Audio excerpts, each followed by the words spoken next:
his feet. It is caught by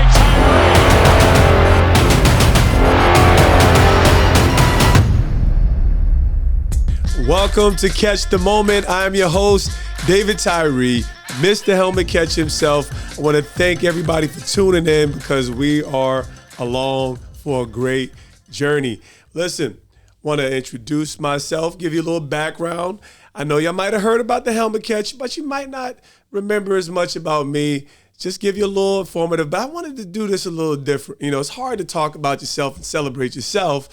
So I figured I'd bring my beloved, the one who knows me the best, my queen to be. Yes, my lovely wife, Eli Tyree. How you doing, sweetie? I'm doing amazing. You sure are, girl. I'm sitting next to a football legend. Come on now. I sleep next to a football legend. Yes, you do. It's my privilege to cozy up with you today. So what Awesome. Episode 1. We're finally here. Will we say a long time coming? Long time. Probably too long, but Just like you love me long time, it's been a long time coming. love you a long time. Yeah, let's do this. What's Yes, up? I'm so excited about Catch the Moment. We're finally here, man. Yes. Finally here, back in the storytelling lane, back in the you storytelling. know, lending our life, our voice, our Yes. experience to a dope audience that's just looking to ride with us and grow with us. So Yes, I'm really excited about that. But let's tune in. Let's tell your story. yeah, we got some story to tell. You do have a story to tell. I've had the wonderful privilege to literally be a witness, Yes. to be a bystander, to be eyes, ears, to just watch your life flourish. We are college sweethearts. Yes. Scooped up in 99, y'all. On the phone like big, Yes.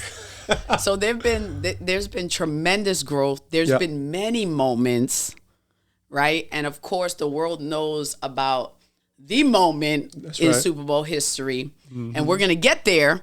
But first things first. Let's go. You were born January 3rd, 1980. 80s baby, Here we go. right? Don't sleep. Yes. What hospital were you born at? Livingston Hospital, straight out of NEW. You know, you always say Livingston Hospital. I do. You know what? It's St. Barnabas Hospital. I know. Right? But it's in Livingston. So a lot of people Yes. see me on Wikipedia and It's they ask true. me, are you from Livingston? I'm like, no. No. I'm from Montclair by way of Yes. East Orange. Essex County, we're here. Yeah, those days were, they're still in my heart. Everybody Yes. hears, you know, anytime we start talking about New Jersey, I start peeking up. But yeah, those days were good. Born in St. Barnabas Hospital, earliest years in East Orange. Nice. Gritty city, Ill Town, well known for all the foundation layers and rap and stuff like that. And yeah, you know, I think the big shift for me was moving into a great town in Montclair, New Jersey. Yes. And so where did sports begin? I mean, did you start with football? Where did it begin? Yeah, I mean, it literally began right in Montclair. So I moved there in the middle of 5th grade, had a little bit of a family fallout. We actually lived in St. Thomas for about 5 or 6 months and had a little bit of a family fallout. So that situation came and went real fast. And Montclair was a game changer just by way of the town. Obviously, as a suburb in Essex County, very popular. Has always been very popular amongst anyone. Just that's well known for the diversity, shops. But when I moved there, sports was like in the fabric of the community. And East Orange, of course, we have the same things, but it wasn't as present. And it was like, even as a kid, it was palatable. It was what the kids did. So Montclair had a real culture. Absolutely. In sports. Absolutely. It was centered around it. So like I get there in the middle of 5th grade, and 6th grade I'm doing football, basketball, and baseball, all 6th through 8th grade. And it changed my life as far, because it was a social thing, right? Like, you know, now we're kind of, kids it's like a factory these days, but it was a social thing and it caught for me. And it like I said, it gave me not just something to do, it gave me some sense of purpose. So as being in East Orange, I'm just running around the block, hide, go seek, right. Be out here in these streets running around. Street ball. Street ball, we called it free fall, football back and forth, running around, but anything we can get our hands on. But no, I gave the real shape to it, learning the game and giving myself an opportunity to grow and prosper in it. And definitely football was what caught my heart the most, the physical nature of it. I wasn't immediately good at it, but it was definitely the gritty nature of the sport was something that I gravitated toward. So I know I've heard you say before that if you weren't going to be a successful football player, you were going to be a successful basketball player. Yeah, I mean the 6th grade summer, the whole summer, like AAU is like super duper mainstream. Everything now in a lot of sports is all about AAU. So I was tracking or trending all summer toward AAU, and I could just remember, how my handle was improving. And I was a solid basketball player, but when you're not putting in that kind of repetition almost like all year round, what we see athletes do today, it's tough, and I didn't know how tall I was going to be, right. So I still would have had my chances, but I was moving in the right direction. Let's just say that much. I was getting good quick, and I think I just had a natural bent toward athletics where it came easy, and but yeah, I think I would have been a decent little point guard perhaps. Who knows? I know. When I watch you play recreation basketball, you go hard, okay? You go hard on the defense. Yeah, the problem was when you 6'1", and you end up being a big man growing up, but 6'1" in real basketball yes. You ain't getting the shot, So I definitely chose right. Yes, you did. You chose right. So let's get right into, you go through middle school, you get to high school. Yeah. Right? You're in Montclair. You're at Montclair High School, okay? The legendary. I have to say this because you speak so highly of Montclair. You speak so highly of your high school experience. Yeah. And so I'm used to your nostalgia. I do. I'm trying not to go too deep today. But no, it was, like I said, I think Montclair has the most celebrated game in New Jersey State history, Montclair Randolph 1990. That's literally when I moved to Montclair. So that's when I said you can feel it in the air, It was there. And the long tradition of, public school glory. Everything from historically to the Aubrey Lewises, if all my historical listeners, to people, more modern day like myself. David Caldwell had some years in the National Football League, Jeff Mills. So guys, it was a seedbed for success, Montclair. And, whereas there were so many different kinds of things going on. It was street activity going on. There was athletics going on. It was government. So that's what makes me speak so well of the experience. But ultimately, I had a lot of challenges growing up in that environment, moving from East Orange. We were the only ones in our family there. I definitely found my fair share of trouble. In 8th grade, I'm already on like a juvenile list. One more hit, I would have been in juvie. So I was finding my trouble. I was just finding my way as a young man. And ultimately, sports is what allowed me to rear and just changing my environment. And I remember getting my first piece of mail from Syracuse in Ohio State, which was just a questionnaire. And, my sister, when I was a kid, she kind of like planted a seed in my head about being able to go to college as a full athletic scholarship, and getting that piece of mail as a sophomore, freshman, sophomore, whenever, it was like, I can do this. Awesome. So it was pretty awesome. Awesome. So I want you to answer 2 questions for me in relation to high school. I want you to give me one of your significant moments in high school, and then I want you to share with me also a significant person in high school. Yeah, honestly, they both came pretty early on. I think when I got myself in trouble, it was moving into freshman year and leaving the courthouse with my mother's face being dejected, knowing that the decisions that I was making up to that point, and I think it was the summer approaching freshman year, I knew I had to make some changes. It was a crossroad moment. Mm-hmm. And right along the same time as we were preparing to be freshmen in high school, it was my freshman coach, Joe Fisher. And, of course, coaches, they're excited about their talent, right? And I was a talented kid. And me and my best friend, we were those 2 athletic prospects. But he just was rolling up on us. Hey, man, the excitement level, the excitement about us moving into high school. And super duper impressionable in relation to feeling valued, yes. moving forward into that transition into high school and and kind of like some of the lore that goes along with playing at Montclair High School. So you know what that really, because when you talk about Montclair in particular, I kind of wanted you to just, what feeling did Montclair give you? Because it sounds like such a community, and it sounds like you have support in a sense. Yeah, I think the feeling was that what you dreamed, it was the feeling of that it could be a possibility. Excellent. And and I think it's different in different places, right? You have to behold or see certain things for them to become a reality. And moving from East Orange, where it wasn't like super limited, but I saw a different environment. I saw different kinds of people, different perspectives at a young age that made other things seem much more palatable and possible. Awesome. Yeah. Also, I know you speak of you had a teammate on your team that was pretty significant in relation to just you developing as a football player. It definitely the most influential relationship I had moving toward like this whole journey toward playing Division I was Ron Cook. He was not just somebody that you saw. He was big. He was strong. He was dominant. And when he came back to Montclair from one of those parochial schools where you get recruited from, but for the first time I saw a family structure though. I saw a family that was committed to their, a nuclear family that was just not perfect but committed to one another. And they kind of adopted me along that athletic journey toward my sophomore and junior year.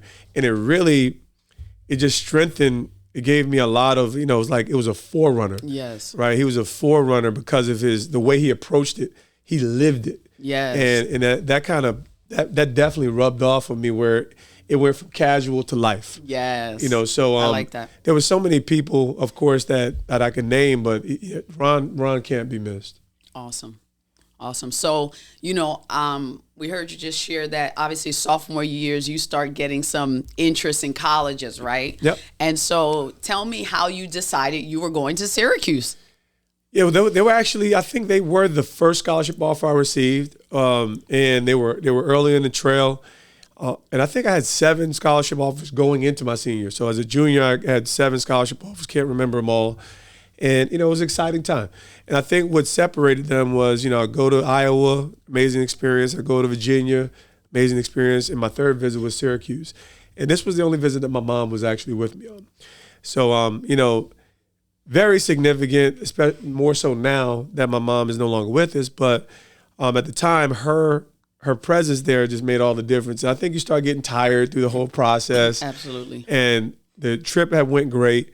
And I'm sitting in a room with her, and she just has this Mondo, Ronald McDonald smile as we're listening to head coach Paul Pasqualoni.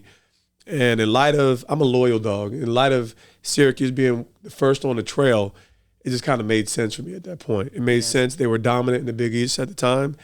And it was time to just kind of wrap this whole situation up and move forward. I was glad that I did because I met you. I am so glad that you came to Syracuse.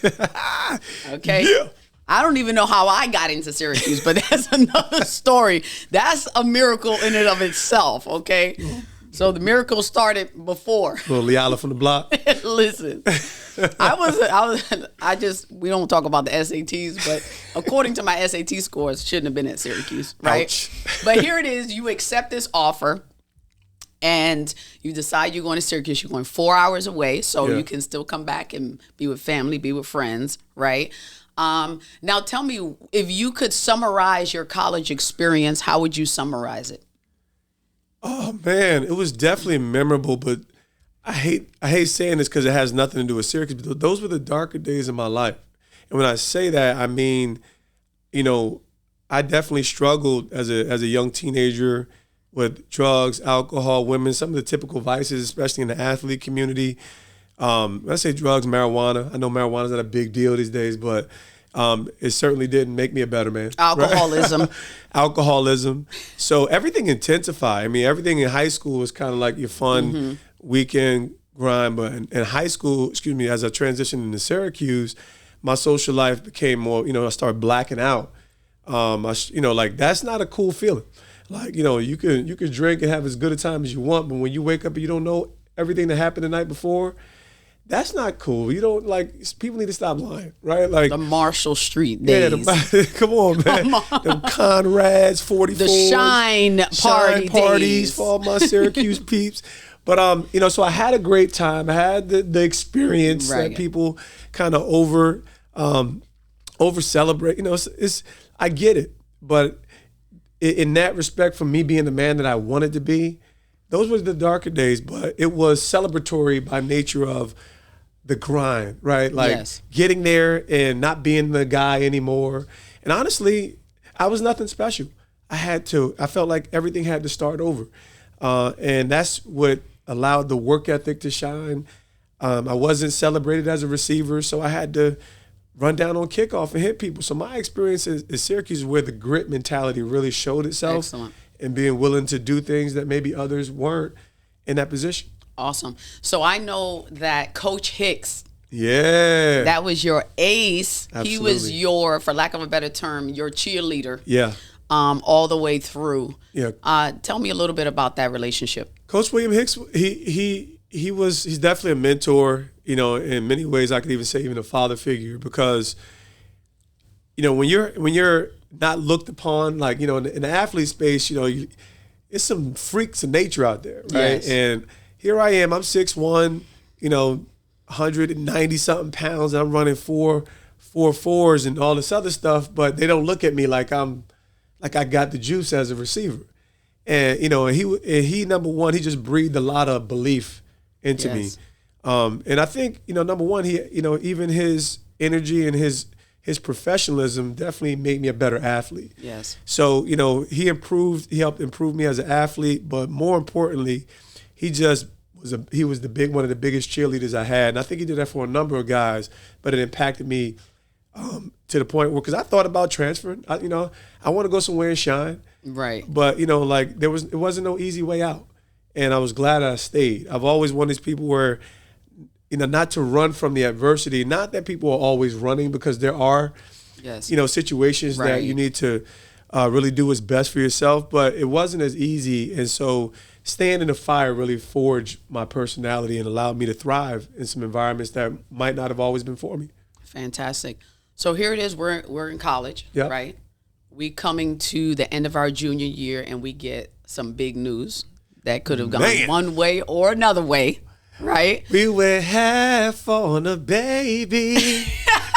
We ain't had no money either, girl. Yes. We were in a crisis situation. Talk about adversity. Yeah. And kind of, here it is. You have a future. I'm in school. I'm a nursing major. I got a future. Yeah. And here we are. We're pregnant and in college. Tell me what that was like for you. Devastating. And as a man, I'm one of these guys. And I know that's not popular, when you say that, but the truth is, when you don't plan things like that, a big life change. Yeah, we don't sugarcoat things, So the reality is, when you're 21 years old in college, the arrival of that child, when he's here, it's a blessing. Yeah. But the way it comes is not. Yes. And it's because the environment that the child is being brung into could be better prepared. Yes. Right. And I think that's all we're saying. But ultimately, it was devastating because, no, I'm not prepared. No, I'm not thinking about that. Right. And I think most young people are making decisions that they're not looking at the real long-term possibility or impact, or how that's going to impact their lives, their parents' lives, people who are supporting them. And that's what we fell into, and at the end of the day, it's one of these things where, unfortunately, I had an abortion when I was young, and I wasn't going to pressure you to do that. Mm-hmm. And I was very glad I was at least in that position to say, and at the time I wasn't pro-life, and I wasn't it was just hands off. I need to be able to man up and take care of my responsibility if this is what we choose.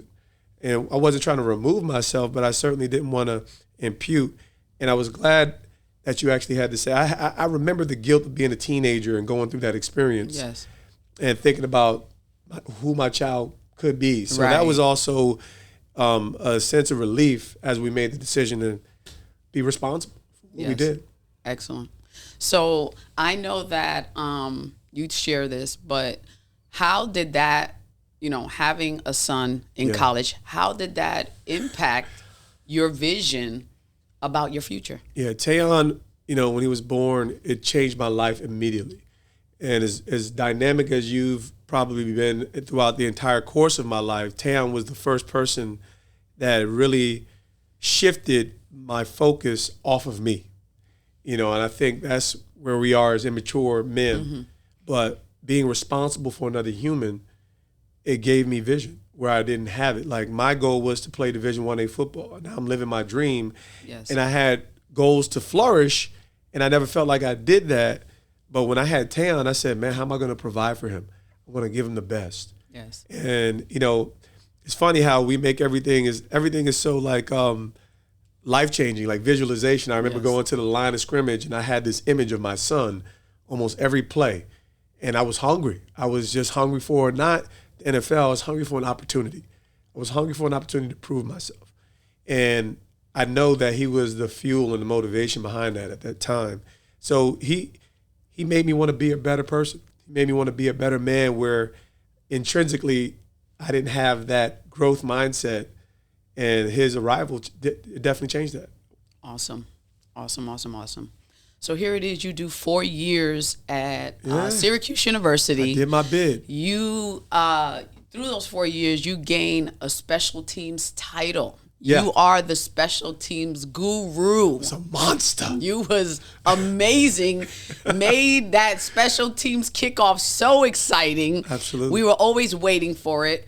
And so here it is. You're at the end of this 4 years, and it's draft time. Yep. It's at the end of April. We got some drama going on in the background. That's another podcast story. Talk to y'all later. Okay, we got some drama going on. Yeah. But you have now the draft. Now we're going to see if, hey, has the opportunity been given? Yeah. I mean, like I said, when you position yourself, and I think going into my senior year, I was not even on like anybody's radar. And of course, starting and I had a massive game against Virginia Tech that really, the numbers were crazy, like 229 yards receiving. So, but that with my special teams tape gave me an opportunity. Did well enough on pro day. I think I ran 4.47. And, I was probably the only black guy who couldn't jump. So I ran like that's enough. I jumped like 31 inches on a vert, but I definitely performed well enough to earn an opportunity. Did you get another chance to? It was so bad they gave me a third chance. You get 2 jumps on your vertical jump. Listen, it was so bad. They're like, try that again, man. Try that. So yeah, but I definitely performed well enough. I didn't get invited to a combine. Didn't get invited to an all-star game. Had my pro day, and they were saying you can get drafted as high as the 4th or as not at all. I was prepared for not at all. Considering where I came from. So being back home in Jersey, kind of had to weather our relationship stretch. All my dirt came to the surface. Yes. And it was a tough time, but I kind of had my eyes on the prize in relation to creating that opportunity. And man, did it come. I couldn't. It was amazing sitting back home on the couch, mom and dad in the living room, and the phone rings, and it's the New York Giants. And it's like that's a little surreal in of itself, thinking about this is 20 minutes away. Yeah, that's like amazing. That was a little crazy, right? Yes. So, and I grew up hating the Giants. So trust me, all that love, all that hate just disappeared immediately. I was like, well, y'all cutting checks? we cutting checks? Oh, okay. So like a dream that I never dreamed became a reality. And this is where, people talk about dreaming. You have to have a fresh dream, something that's bigger, far beyond. And that's something I practice all the time, but I do recognize how that works. Fantastic. One of the things that I've witnessed, and when you say that, man, you were just looking for an opportunity, and I've always admired that quality. You've always been humble, thankful, grateful, and just looking for an opportunity for access. And so here it is, the Giants draft you, and you're home. Yeah, right? No doubt. And so what was that first year like? Yeah, it was everything. So your dream comes true. I don't even have to move. I literally moved my mom downstairs to the apartment in the same spot we lived in the three family house. And ultimately, right, me and my sister upstairs, and it's like we just chilling. So short story, I crush it on the field. You know, like they drafted me. They're like, yeah, we're going to draft you as a special teams player. We don't know where you're at as a wide receiver. I'm like, yeah, I get it. But I crushed the training camp. I deliver above and beyond even as a receiver. Had a 100-yard receiving game against the Eagles and some mop-up duty. Somebody got injury. I was delivering above. And it was mostly just grit, grind, and availability. Not that I was so polished. I like that. Grit, grind, and availability. Oh, Bam! Let's go. So yeah, that was the win, right? Special teams rookie of the NFL special teams rookie of the year, Giants rookie of the year, and I deliver above and beyond as a receiver. But ultimately, it was my character that was also being revealed. Yes. You know, I didn't have the 5-minute constraints of the campus. I'm showing up to work and I'm smelling like the brewery. Mm-hmm. You know, former teammates could tell. I was off the chain. I was former just being teammates me. don't have to tell me. I know. Oh, you remember? I remember that drink. We were separated, but you remember the smell, right? It used to come out your pores, and it would be. It was real. You know, for a day or two. So yeah, and I just found that money, having access to money, just multiplied all the lust that I had. So it was just more women, more alcohol. It gave me more access to the things that were ultimately debilitating my character, right? Even if they didn't debilitate my body, they debilitated my character. Yes. And I was never comfortable with being a hypocrite, right? You go and you're an inspiration to kids. Yes. But I got a private life that's not consistent. Yes. And, you know, that was definitely like that year, although the success was there on the field, off the field, I felt the weight of it and it all came crashing down. Awesome, but not really. You know what I mean? Awesome, but not really. So I know that after that rookie year, your life changed completely. Yep. Right? You meet the love of your soul. I do. Right? Yeah. And that takes you through the next 6 years with the Giants. It does. So give me just a synopsis of what it was right before we go into the playoffs. Well, yeah, so obviously Christ comes in my life. My life is radically changed. And we get married. We get married immediately. Meet me at the altar. We get married immediately. I'm literally have a 180 type of experience. So I'm sure it was a shock, not just to people around me. I'm sure it was a shock to the Giants family. And there's no like clean way to do that, right? Like when your life changed, your friends, it drastically shifts your life. And I'm sure I probably did a lot of things the wrong way in relation to handling people and relationships. But Christ was just more real, and the forgiveness, the love, and the stability that he afforded my life, I was in pursuit of. And I had, you know, by my third year, I'm all Pro Bowl. Fifth year is the run that we're on in the Super Bowl. And I had, like my ups and downs as a receiver might as well look like was an echocardiogram or something, right? Like, just competing, winning third wide receiver positions, not getting these opportunities that I felt like I earned. And then I arrived at this fifth year, which was like, I think I had came to terms that, what God had for me was for me. It was like godliness with contentment is great gain.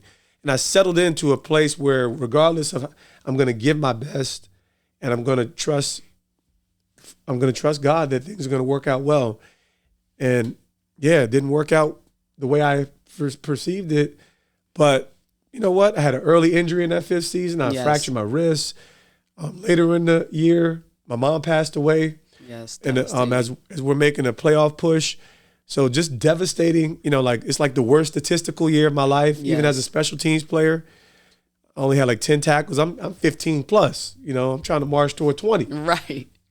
And it was tough. But coming back from burying my mom, it was like all of a sudden I'm in the game plan. Jeremy Shockey has an injury, and now we go 4 wides instead of 3 wides. And, God had laid some words before me, some promises about, the platform that I had as a special teams player wasn't big enough. He's going to make my name great as a wide receiver. Well, when I got that word, that was at the beginning of the season. I'm like, man, we gotta ball out. We gotta get 50, 60 catches out here. We gotta do this. Right. So we always have our idea of how this is supposed to play out. But you get hurt, and then you suffer, obviously the loss of mom, and you're like, what in the world? And so that was kind of like my experience in the middle of that year, and to be a part of the game plan, to move forward, and we arrive at the Super Bowl, and it's just more. It's like God has more. And the words over my life was, hey, God's going to give you the big play. Yes. He's putting spiritual glue on your hands. Yes.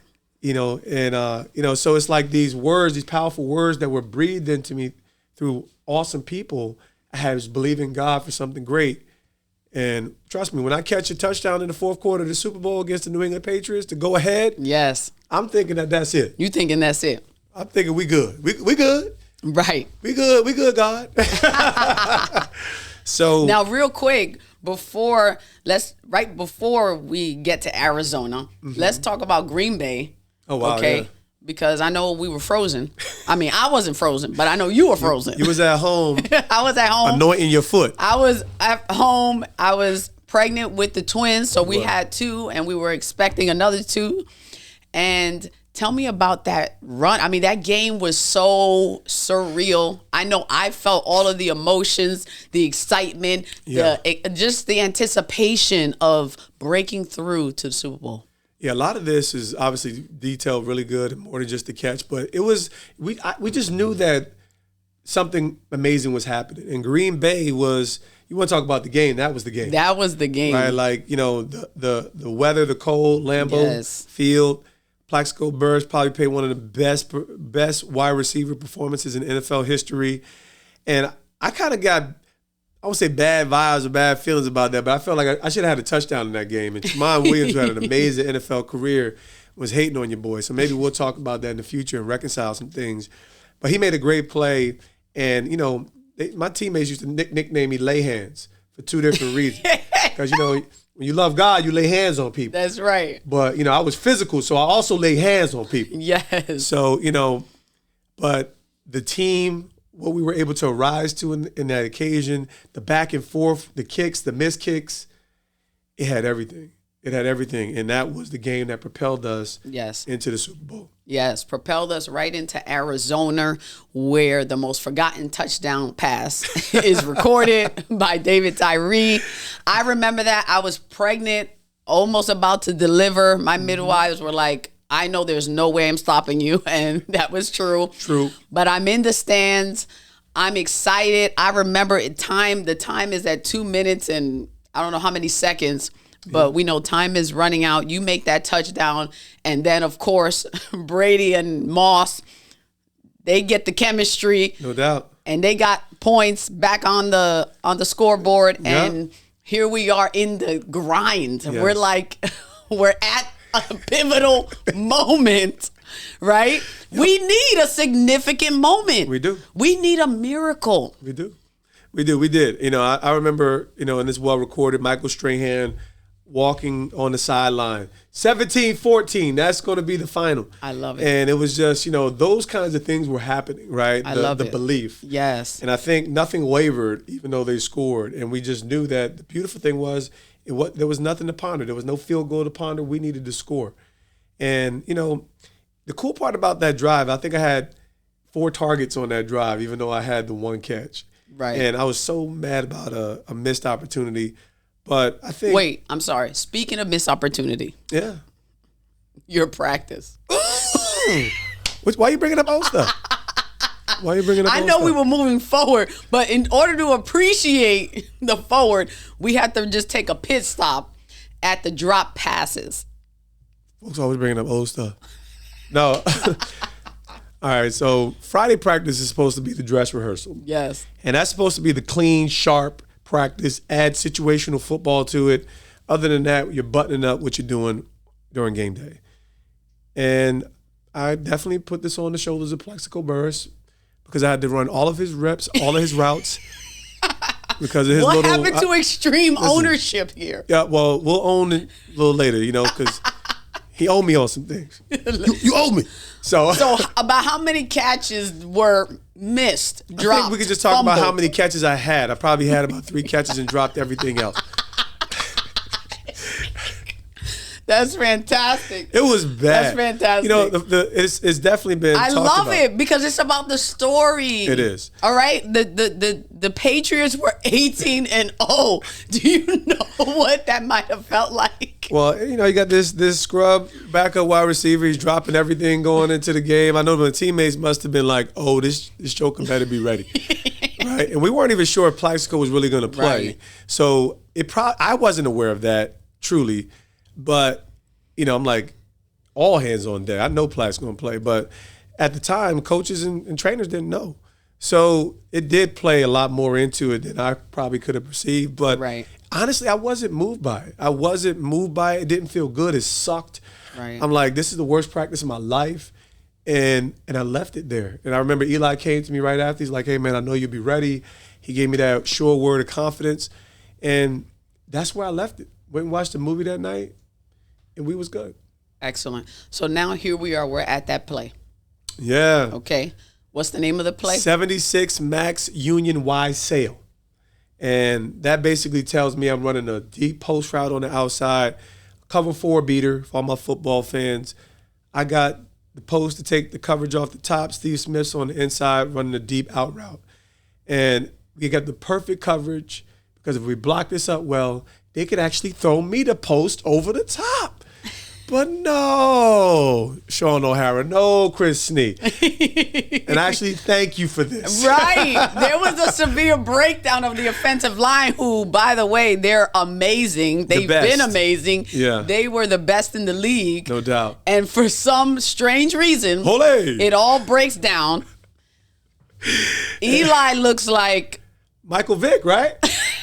Like, this is why you know miracles have to happen. Yes. The black guy who can't jump. Yes. And the guy, if you blow on him the wrong way, he'll probably fall and fumble. Right. Right? So it was amazing when you think about all the factors that were involved. And that makes this the undisputable greatest play to me in NFL history. Yes. It's too many different factors that came together to bring this moment, right? The most improbable, the most like metaphoric, iconic, and it all happened, and it's like this whole, Chariots of Fire moment with this ball hanging up in the air. He gets back, he does what he's not supposed to do, throw it over the middle of the field to a special teams player.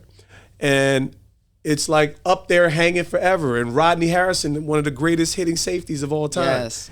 And it all comes together, and we are actually able to seal the deal. I don't know what's actually happening. All I know is I go to high point the ball, and I'm not letting go. That's my story. And it worked out all for our good.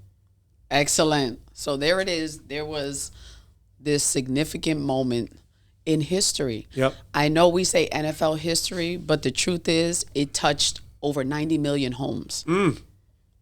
So the data's right there. And obviously we've had the opportunity to speak to many people over the years, and this moment is connected to their lives in different significant ways. That's right. Right? So this moment of significance was even bigger than the NFL. Oh, man. It was so amazing. I've heard so many amazing stories, and that's what you're going to be able to catch on Catch the Moment is, where were you when you saw the catch? What were your thoughts? What were your feelings? Do you have a story? So many people do. Yes. And that's what I actually rejoice more in because of how it impacted people's lives. That's the cool part about sports, of course. And for me, that was also a moment of major affirmation. Like when you're never good enough and you know that you actually are good enough, to be able to have a moment of validation. And of course, I was expecting to build off of that. I didn't plan for my career to just, totally get derailed with an injury. But I couldn't choose that. And God saw that was well and okay, because in 5 years, he accomplished more with my personal career than I ever could have imagined. Excellent. And I still got 2 more years to bank on them NFL benefits play. Yes. So it was a great journey, great story, and that story is about every person, every listener who may have, just like I said, whether it's a story of hope, perseverance, it's the human experience embodied into one of the greater moments of our, American culture, sports history that shows that shows that everyone has that overcomer in them. Yes. And that need to overcome. So, like I said, I feel like I'm the every man's, athlete. Yes. Because most of us don't get a chance to have that moment. Yes. And I live that everyday life where the grind is still before me. Awesome. Well, What say you? We all good? yes, that concludes our first podcast with Catch the Moment. I'm so excited Yes. to just to capture your life. Yeah. And it was great. Of course it was great. Well, listen, that's what it's all about. We out here sharing good life, good stories. I want everybody to tune in next week, episode 2. We're going to point you in a direction toward where we're going week in and week out, and we need y'all to stay tuned. We catch the moment, and we're going to get great done.